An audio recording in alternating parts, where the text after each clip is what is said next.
Welcome to Impact Factor, your weekly dose of commentary on a new medical study. I'm Dr. F. Perry Wilson from the Yale School of Medicine. This week, I want to talk about the children. I'm constantly thankful that COVID-19 seems to spare children. Can you imagine what the situation would be like if young kids were at significant risk? I have 3 young kids at home, and if there was a substantial risk to their lives, I'm not sure I could walk through those hospital doors. But from the beginning, it's been clear that age is one of, if not the most important, risk factor for COVID-19 mortality, as this data out of England shows. Data from Iceland gives us more promising information. Using random screening of the population, 0 out of 848 children under the age of 10 tested positive by PCR for COVID-19, as compared to around 1% of those above age 10.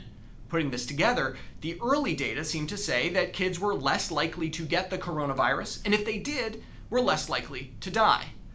As we consider how to reopen society, these data points suggest that opening schools may actually be a good first step. The concern of kids transmitting virus to more susceptible loved ones at home may be moot if they don't get it in the first place. And of course, opening schools would relieve parents of childcare responsibility, allowing them to work. But recently, new reports have called into question the nature of COVID-19 infection in kids.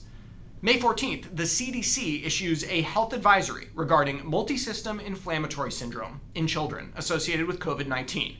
What is this thing, and how many kids are affected? The syndrome is characterized by fever, hypotension, and organ dysfunction. Of note, respiratory symptoms do not appear to be universal. Though MIS shares features of Kawasaki disease, the classic bilateral conjunctival injection, rash, and strawberry tongue aren't always present. As with all things COVID-19, the first study we got on this topic was a case series. The Lancet article chronicled 8 kids between 4 and 14 years, of whom 6 were of Afro-Caribbean descent. 3 required mechanical ventilation, 1 died.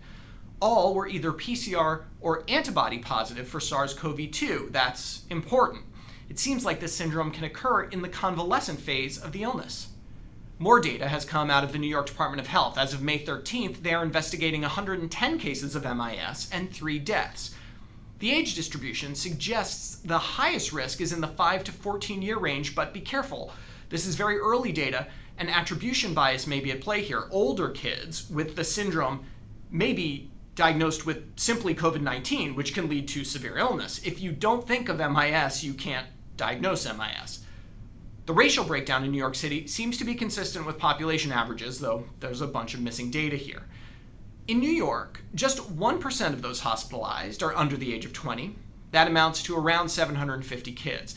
With 110 cases of MIS, this is not super rare, at least among those kids who are sick enough to get to the hospital.